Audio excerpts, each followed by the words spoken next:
Ustedes saben que estamos en este estudio tan interesante que tenemos de Marcos, el Evangelio de Marcos. Yo nunca pensé, realmente se lo digo, nunca pensé que este estudio fuera, por ejemplo, en 5 capítulos, nos salieran nada menos que, nos salieran nada menos que 20 estudios, 5 capítulos.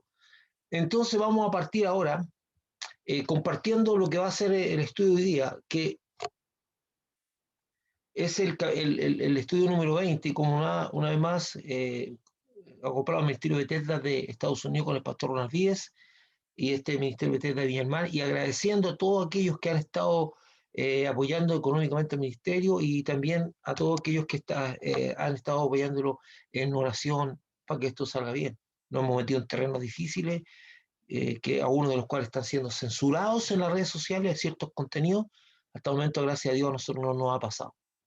Entonces el Evangelio de Marcos, este es el estudio número 20, y siempre hago esto para que a lo mejor se le quede la repetición ahí. No sabemos exactamente cuál es el autor, pero se le atribuye a Marco, y este Evangelio es uno de los más cortitos, tiene 16 capítulos, y está desde Jesús, desde el bautismo de Jesucristo hasta el momento de su resurrección y su ascenso, realmente su ascensión. El Evangelio de Marcos es sinóptico porque tiene un paralelo con los otros dos evangelios que son de Lucas y Mateo, y se escribió alrededor del año 60 o 70 después de Cristo. Entonces vamos a leer el pasaje que nos involucra hoy día. Ahí hay puntos suspensivos porque hasta anteriormente, hasta un punto anterior a ese, el Evangelio estaba hablando sobre eh, la condición de la hija Jairo, de cuando Jairo va en busca de Jesús. Y después de este relato sigue la descripción de, Jairo, de la resurrección de la hija Jairo, porque en medio de esto se mezclan estos dos relatos. Entonces dice, y le seguía una gran multitud, perdón, y le seguía una, perdón, y le seguía una gran multitud, dice, y le apretaban. Pero una mujer que desde hacía 12 años padecía de flujo de sangre y había sufrido mucho de muchos médicos y gastado todo lo que tenía y nada aprovechado, antes le iba peor. Cuando oyó hablar de Jesús, vino por detrás entre la multitud y tocó su manto, porque decía, si tocare tan solamente su manto, seré salva. Enseguida la fuente de su sangre se secó y sintió en el cuerpo que estaba sana de aquel azote. Aquí hay palabras súper importantes. Dice, le iba peor, habla de azote. Luego Jesús, conociendo en sí mismo el poder que había salido de él, volviéndose a la multitud, dijo, ¿quién ha tocado mi vestido? Sus discípulos le dijeron, ¿ves que la multitud te aprieta y dices, ¿quién me ha tocado? Pero él miraba alrededor para ver quién había hecho esto. Entonces la mujer, temiendo y temblando, sabiendo lo que en ella había sido hecho, vino y se postró delante de él y le dijo toda la verdad. Y él le dijo, hija, tu fe te ha hecho salva, ve en paz y queda sana de tu azote. Bueno, nosotros tenemos una idea tan clara de Jesús con respecto a sus capacidades. O sea, nosotros sabemos que Jesucristo es, eh, es un, es un hombre, ahora en la carne, no estoy hablando de Dios mismo, sino el Jesús hombre, que tiene dones espirituales que están operando en él, como es el don de discernimiento, el don de conocimiento de ciencia y todo. Entonces aquí parte ya un hecho esencial, porque muchas veces Jesús conocía hasta los pensamientos de las personas. Si usted se recuerda, cuando fue a la casa de Simón, el fariseo, y Simón empieza a cavilar en su mente y a decir, si este fuera profeta, sabría la clase de mujer que lo está tocando. ¿Se recuerdan? Entonces, Simón, eh, empieza a pensar mal de Jesús y Jesús le dice y le empieza a hacer preguntas. Mira, Simón, desde que entré a tu casa, eh, tú no me diste de... No, el primero le pregunta, ¿quién tú crees tú que quién más ama? ¿Aquel que a aquel se le perdonó más o aquel que se le perdona menos o un poquito menos? Entonces él dice, bueno, aquel que se le perdona más, bien has dicho, dice, y ahí empieza todo un desarrollo donde Jesús sabía el pensamiento de él. Entonces aquí, frente eh, a esta situación de la mujer, ¿cómo es que él no sabía qué persona le había tocado? Suena como raro, pero todo tiene un propósito. Todo tiene un propósito en esto. Todas las cosas que pasan se mueven conforme a un propósito. Eh, y aquí vemos que, y eso nos enseña mucho, que Jesús no actúa así, aunque tiene dones, aunque está operando los dones, aunque él eh, está con todo el poder del Espíritu Santo y con una capacidad tremenda de discernimiento. La pregunta, y que lo hacemos, ¿por qué no operó? Porque hay algo, Jesús pretende algo, y ojalá aprendiéramos mucho de que Jesús se mueve bajo la dirección de Dios y no bajo el ímpetu de hacer uso incluso de las capacidades y dones que tiene. Entonces vamos a tratar de aprender de por qué él no discernió y no supo qué persona era la que le estaba tocando, por qué pregunta. Este texto habla de la sanidad de una mujer que tenía una hemorragia permanente. Y como lo dijimos anteriormente, su relato se mezcla con el relato del milagro de la resurrección de la hija de Jairo. El relato de la sanidad de esta mujer en ningún momento dado dice el nombre de ella, a diferencia de Jairo. O sea, hay momentos en que la Biblia dice nombre y hay momentos que no. Esta mujer pasa al anonimato, sabemos lo que pasó con ella, lo que ella hizo, lo que ella dijo, las circunstancias en que ocurrió lo hecho, pero no hay nombre. El relato está en los 3 evangelios sinópticos, pero ninguno profundiza la identidad y el origen de esta mujer. O sea, no se dice nada de la mujer, no sabemos nada de la mujer. Y eso es otra cosa que tenemos que aprender también, de cómo Dios se mueve en las escrituras. ¿Y qué otra cosa podemos aprender de esto? Es que hay momentos en que a Dios le interesa fijar identidades y que las personas sepan los nombres. Incluso se recuerdan ustedes de la mujer que lavó los pies de Jesús. Hay 2 momentos, porque un momento lo hace María la hermana de Lázaro, y hay otro momento en que lo hace una mujer desconocida, que entra a la casa del fariseo y hace toda una situación bien complicada ahí. Jesús dice, lo que hizo esta mujer va a pasar a la posteridad, ella va a ser reconocida por eso, pero no hay nombre. Y es verdad, mucha gente habla de esa mujer, nosotros hablamos de la mujer, pero no hay nombre. Y eso es para matar egos, para destruir, o sea, lo que importa son los hechos. Hay momentos en que sí, por ejemplo, Jesús, los estudiosos de la Biblia se cuidan mucho de usar en los subtítulos la palabra parábola, porque parábola es un cuento eh, que, que es imaginario, que no necesariamente ocurrió, para entregar una enseñanza. Pero cuando nos enfrentamos al hecho del rico y Lázaro, al rico no lo identifica por nombre, pero habla de Lázaro. Eh, entonces estamos hablando de cosas que son bien difíciles de poder comprender. ¿Por qué algunos sí y algunos no? ¿Por qué algunos lo identifican o no? Entonces tenemos que aprender de esto, de lo que está pasando aquí.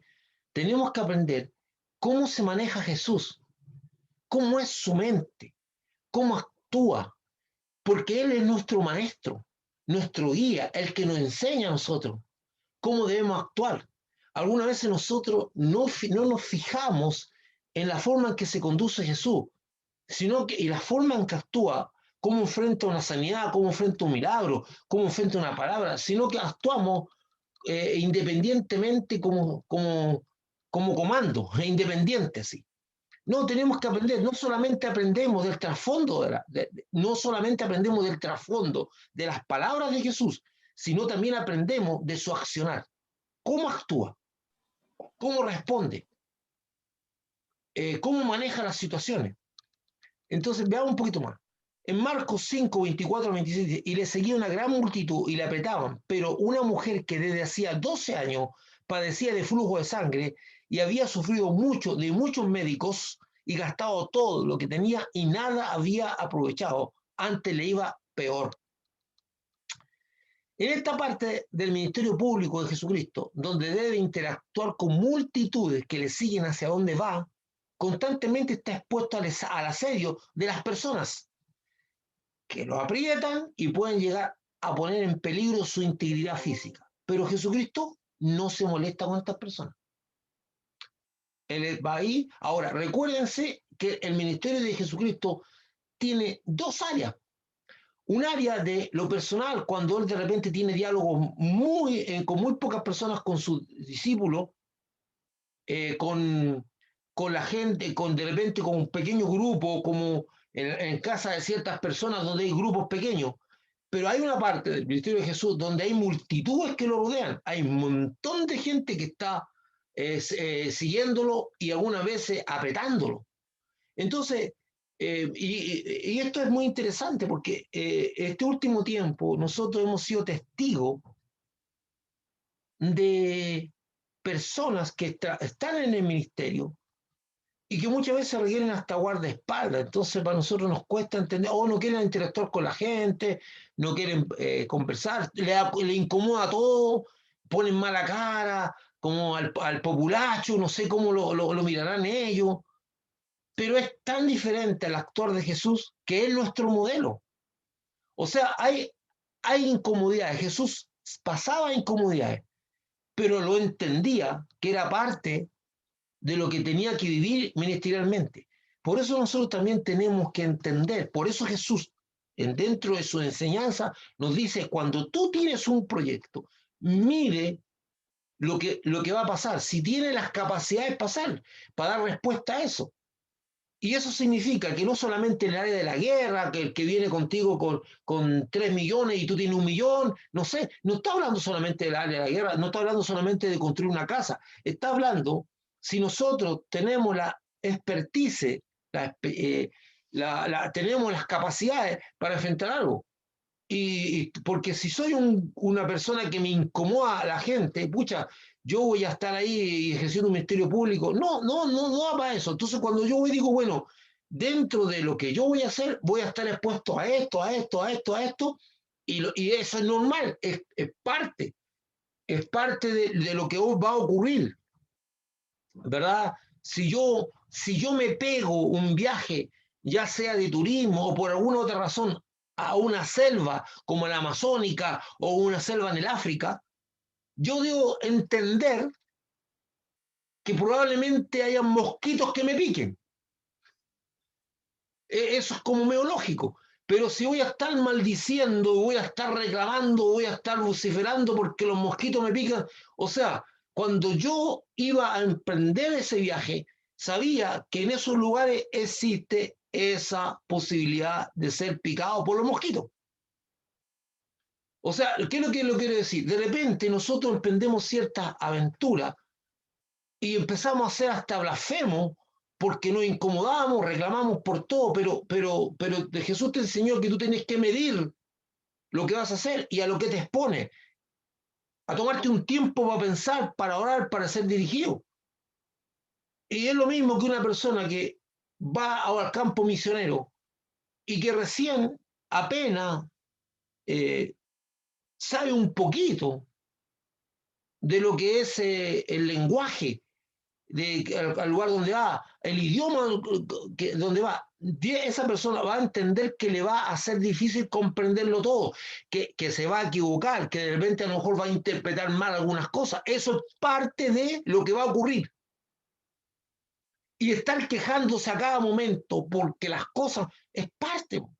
Es una parte de lo que va a ocurrir porque yo me estoy dirigiendo a esa circunstancia. Entonces, eso debe preparar para nuestro corazón y nuestra visión en una actitud diferente. Entonces hay gente que va al campo misionero y que dura muy poco o se quiere venir el mismo día, ya no quieren estar ahí, porque se dan cuenta que no era lo que ellos pensaban, pero tú tuviste tiempo.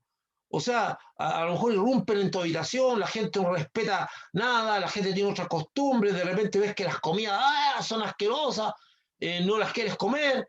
No, o sea, tú cuando ibas para allá sabías que había una cultura diferente, a una forma de mirar diferente, que tenías que respetar ciertos protocolos que a lo mejor van contra lo que tú crees, una serie de cosas, una serie de cosas de lo que tú te, pero tú te preparas, eso es, y Jesús estaba consciente que parte de su ministerio público iba a estar rodeado de multitud que lo iban a asediar y a apretar. Y en ningún momento se queja. Una de las cosas que es interesante a modo de anecdótico, yo voy a decir, aunque también podría tener una connotación espiritual de la cual no tengo percepción por ahora, soy honesto, no tengo percepción, que puede decir, pero aquí hay un secreto espiritual, yo no lo veo, no digo que no lo hay, pero no lo veo, es que el número 12 se repite 2 veces en este relato. En la edad de la hija de Jairo y los años que la mujer padece de la enfermedad que la atormenta. Yo no sé si hay algo más con respecto a esos datos, pero lo pongo en forma anecdótica. Dice que la hija lo tenía 12 años y dice que la mujer estuvo 12 años bajo este tormento. La Biblia dice que la mujer padece de flujo de sangre. Esto nos da una idea de hemorragia permanente, pero no sabemos qué tipo de flujo, de qué tipo de flujo se habla. No es un flujo de herida porque en 12 años habría sido mortal. Un comentario bíblico dice, flujo de sangre, hemorragias causadas posiblemente por una irregularidad menstrual. Esta es la interpretación más lógica al flujo de sangre. Una situación de menstruación permanente que no solo producía incomodidad y rechazo social, sino que también una posible condición de anemia. Una persona que permanentemente está perdiendo sangre y no tiene un ritmo de recuperación muy alto, está sujeta a una anemia. ¿Y por qué un rechazo social? Porque la ley decía que esa persona estaba inmunda y no podía tener contacto con ninguna persona, ni siquiera la gente podía estar cerca ni sentarse donde ella se sentó y una serie de cosas. O sea, un rechazo permanente. Esa mujer vivía en una condición de tormento que no solamente era un tormento físico que lo que padecía, sino que el entorno tampoco le era propicio. No le era propicio. O sea, esa mujer tiene que haber vivido ocultando su enfermedad permanentemente para no ser maltratada psicológicamente y emocionalmente. O sea que estamos con un drama mayor. Ahora, si una persona padeciera eso, a nadie no sería una cosa de rechazo social. Alguien diría es un problema que tiene que ser resuelto médicamente. Pero para esta mujer la exposición era muy alta, incluso hasta puede ser apiedrada por no cumplir los protocolos o la ley. Entonces, aquí estamos en un caso de eso. Entonces, lo más probable es que sea esto que estamos hablando ahora. Hay dos cosas que el pasaje dice que esta deseada mujer debió sufrir. ¿Por qué deseada? Porque parece que la suerte la tenía en contra, entre comillas, de suerte, ¿verdad? La letra A, la primera parte, que de diversos tratamientos de una incipiente medicina que no le dio ningún resultado. O sea, debió sufrir de diversos tratamientos de una incipiente medicina que no le dio ningún resultado. Incipiente medicina, porque era una medicina como con conocimientos básicos. La gente podrá decir, oye, pero esa medicina era más efectiva, más acá, más allá. No lo sabemos. Sí, era sometida a ciertas regularidades, al parecer los egipcios estaban un poquito más avanzados, pero era una incipiente medicina. Lo que nos da una idea que al parecer fue sometida a diversos experimentos que solo le trajeron sufrimiento. O sea, esta mujer dice de diversos médicos, de diversos. Acuérdense que nuestro querido hermano Lucas estaba reconocido como un médico de Macedonia. Entonces él era un hombre que también se movía en hierbita, en pastita, en cositas así. Y lo otro que dio sufrir es que había perdido todos los bienes que poseía buscando ayuda. Y sabemos que en toda época existe gente inescrupulosa que se aprovecha de la necesidad y desesperación de otros despojándolos de sus bienes. El versículo termina diciendo que empeoraba cada día su situación. O sea, esta mujer debió padecer dos cosas que el texto especifica muy claramente. Si nos volvemos atrás, un poquito atrás, dice, pero una mujer que desde hacía 12 años padecía de flujo de sangre y había sufrido de muchos médicos y gastado todo lo que tenía y nada había aprovechado, antes le iba peor. Ese es el cuadro de esta mujer. Tienen dos cosas que haya sufrido. Primero, un montón de tratamientos que a lo mejor le hicieron sufrir y no produjeron ningún resultado. Y segundo, que a esta altura ya estaba empobrecida, ya no tenía nada. Todo lo había gastado buscando una ayuda que no le fue propicia. Entonces, ese es el panorama de la mujer. No tenemos características como era ella, pero sabemos la situación que le rodeaba, las condiciones en que está. Y cuando yo hablo de Jesús, dice el versículo 27, vino por detrás entre la multitud y tocó su manto. Porque decía, y aquí hay revelación, porque decía, si tocare tan solo su manto será salva. Probablemente después veremos que este conocimiento llegó por un relato. Y enseguida la fuente de su sangre, dice, la fuente de su sangre se secó y sintió en el cuerpo que estaba sana de aquel azote. Marco, a diferencia de Mateo y Lucas, Marco, a diferencia de Mateo y Lucas, ¿qué es lo que aporta? Dice que la mujer oyó hablar de Jesucristo.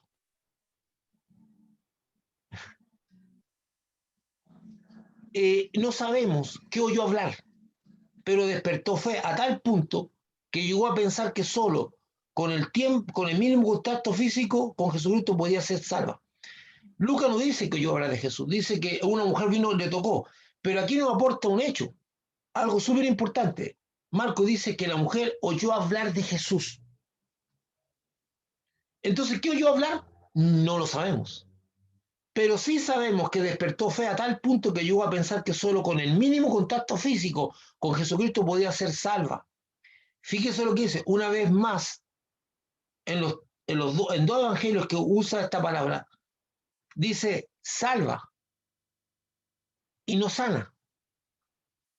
Y eso es porque lo que la mujer obtendrá será más que una sanidad, será realmente salva. Va a obtener más que una sanidad, va a obtener salvación. Y, y, y es interesante porque me gusta, porque dice que oyó hablar de Jesús. Los otros evangelios dicen que solamente se acercó una mujer por detrás. La mujer fue sana en forma instantánea. Ella percibe fácilmente que el flujo de sangre del cual está acostumbrada ha cesado y que está sana. La enfermedad o dolencia que sufre esta mujer, la Biblia la denomina azote, es decir, el equivalente a un flagelo, a un castigo diario durante 12 años. O sea, es un flagelo, algo terrible. Por lo rápido que se dan los hechos, no sabemos la reacción emocional de la mujer al darse cuenta que está sana. La Biblia nos dice cómo reaccionó emocionalmente ella. Lo más probable es que haya estado pero muy contenta, muy feliz, pero calladita.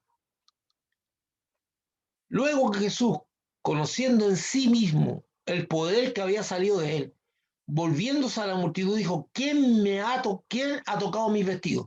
Sus discípulos dijeron, ves que la multitud te aprieta y dices, ¿quién me ha tocado? Pero él miraba alrededor para ver quién había hecho esto. Hay una revelación extraordinaria en este pasaje. Quizás sea lo más importante que vamos a rescatar hoy día. Jesucristo, en su naturaleza humana, se da cuenta que salió poder de él, pero al parecer no percibe quién activó el fluir de ese poder. Al parecer, aquí está la enseñanza más importante a vivir que nos dejará este estudio. Es la fe en Jesucristo que activa el poder de Dios a favor nuestro. Es la fe. La Biblia dice, pero sin fe es imposible. Es la fe. Es la fe que activó el poder de Dios. Y por favor, ni siquiera Jesús dijo algo. Esa mujer tocó con fe el manto de Jesús y activó el poder. Esto es súper importante porque la fe es algo que tú no puedes esconder. La fe es una confianza en aquel que yo creo que me puede ayudar, y en este caso dice Jesucristo. La actitud de Jesucristo siembra un gran desconcierto en los discípulos, porque en medio de la gran multitud que aprieta a Jesucristo, Él se detiene y preguntan quién lo ha tocado, siendo que muchas personas lo están tocando. Lo extraordinario es que un toque de fe es totalmente diferente a cualquier contacto físico normal. Y el accionar de Jesucristo está enseñando a sus discípulos que la fe y el amor son el principal fundamento para tener una relación fructífera con Dios. Entonces, ¿por qué Jesús se detiene y pregunta si él perfectamente sabía quién era la mujer? Porque él está aprovechando la circunstancia para sembrar en todos nosotros una verdad extraordinaria. Un toque de fe cambia la situación. Y aquí pone énfasis en eso, la fe que puede cambiar todo, la fe. Y aún así, en medio de todo eso, usted se va a recordar que Jesús en un momento le pregunta a un hombre si tiene fe, si que él cree que puede hacer eso. Entonces el hombre le dice en una honestidad pasmosa, que es lo que nos falta a nosotros de repente, le dice, ayuda a mi incredulidad. O sea, algunas veces lo que se requiere es solamente honestidad, pero una honestidad no podemos parar frente a Dios porque Él todo lo conoce, diciendo unas palabras con la boca y sintiendo. Eso es lo importante que nos falta a nosotros, a pesar de que Dios no está visible, nosotros empezamos como a contarle un cuentito de lo que nos gustaría, de cómo nos gustaría ser y no de cómo somos. Entonces empezamos a adornar, que tú sabes, Señor, aquí Jesucristo se detiene y dice, ¿quién me ha tocado? Todos quedan desconcertados porque Jesús está rodeado de gente que lo está tocando, está teniendo contacto, pero aquí queda establecido que es muy diferente el contacto físico normal a un toque de fe. Por eso, mis queridos hermanos, muchas veces nuestro ministerio se ve bendecido cuando el Señor toma nuestro ser y usa nuestro cuerpo para tocar a personas y llevarle bendición. Pero no siempre el resultado es el mismo con todas las personas. Hay momentos en que un toque, una mano puesta sobre la cabeza de una persona trae tremenda bendición y otras no produce nada. Y tiene que ver muy relativamente al accionar de Jesucristo. Recuérdense que nosotros somos las manos de Cristo, el cuerpo de Cristo, pero no somos Cristo. Por lo tanto, Él fluye a través de nosotros. Es Él el que sana, es Él el que determina la sanidad, es Él el que hace la obra. Pero aquí nos deja una enseñanza a nosotros como discípulos, que en medio de nuestra necesidad de acudir a Jesús es el toque de fe. La fe es fundamental, el amor. Y eso es lo que quiso Jesús impregnar a sus discípulos cuando estaba separa. No es que él fuera ignorante de lo que está ocurriendo, sino que él sabe perfectamente lo que está ocurriendo y sabe perfectamente quién es la persona, pero aprovecha muy bien. Y eso también es lo que debemos aprender nosotros, ¿verdad? Debemos aprender nosotros. Jesús no se dio vuelta y le dijo, oye, tú fuiste la que me tocaste, ¿por qué me tocaste? O sucesivamente no, aunque hay un versículo que dice, hay una de los relatos que dice sí un poco así. Mira, dice, esto confirma que el testimonio del poder milagroso del ministerio de Jesucristo ha alcanzado todo tipo de personas. Marcos dice que será salva y vivirá. Mateo dice y vivirá. Y Lucas dice que Jairo, perdón, esto es Entonces la mujer temiendo y temblando se me quedó del otro estudio. Sabiendo lo que en ella había sido hecho, vino y se postró delante de él y le dijo toda la verdad. Y él le dijo, hija, tu fe te ha hecho salva. Ven en paz y queda sana de tu azote. Esta última parte del relato de la sanidad de esta mujer tiene diferente enfoque en los distintos evangelios paralelos. Lucas, al igual que Marco, dice que la mujer al verse descubierta por el Señor Jesucristo, con temor se postra ante él y le declara toda la verdad. Esta frase es complicada. Le declara toda la verdad, usa la palabra declarar toda la verdad. Y no dice, y le dice, y le cuenta todos los hechos, y le cuenta. Entonces, ¿por qué implica que le declara toda la verdad? Porque ahí empezamos a entender por qué el relato dice que ella pensaba que si tan solo tocar el manto será salva. Probablemente lo había dicho. Fíjese, Lucas añade que delante de toda la gente, la mujer dice por qué causa lo tocó a Jesucristo y cómo fue sana al instante. O sea, un tremendo testimonio público en vivo y en directo. ¿Y por qué la mujer tenía temor? Por las represalias, pues. Porque esta mujer había estado violando la ley delante de todas las demás personas. Al estar en una condición de flujo o de menstruación permanente y siendo declarada inmunda. Entonces ella se acerca y le declara todo lo que pasó a Jesucristo. Entonces le dice, y probablemente ella debe haber dicho, yo sabía en mi mente que él podía, que si tan solo tocar su manto podía ser salvo. Entonces declara una cosa, pero extraordinaria, lo que hace esta mujer. Da testimonio en medio de su temor, porque lo que dice la Biblia es tan cierto, hermano, no se unen los pasajes, se unen las verdades, y la Biblia hace una armonía tremenda, porque la misma Biblia dice, no podemos dejar de hablar de lo que hemos visto y oído. Por eso nosotros somos testigos de Jesucristo. Lamentablemente, el ser testigo se ha perdido. Lamentablemente la gente cuenta lo que, los testimonios de otros, no tuyos. Tú tienes que tener una propia realidad con Jesús. Tú tienes que tener claro qué hizo Jesús por ti y en ti. Tú tienes que estar consciente y agradecido de eso. Tú tienes un testimonio.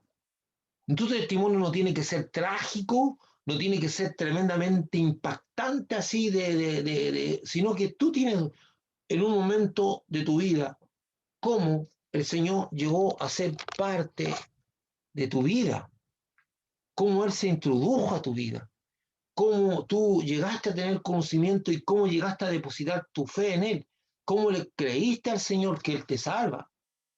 Entonces, de alguna manera hay un testimoniómetro. O sea, la gente dice, bueno, es que mi testimonio no es tan impactante como... Es que aquí no se trata de espectacularidad testimonial, aquí se trata de vidas salvadas y cambiadas. Mire, hace muchos años atrás, cuando llegó la Mita Holguín, casi todos ustedes conocen a la Mita Holguín. Bueno, ella, he tenido una conversación este último tiempo con ella. A la Mita, ustedes conocen a la Mita Holguín. Entonces, ¿qué es lo que ocurre con la Mita Holguín?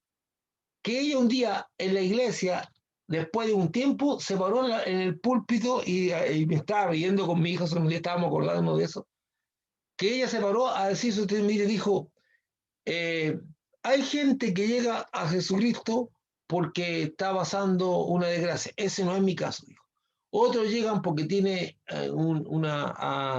están pasando una depresión. Ese no es mi caso, dijo.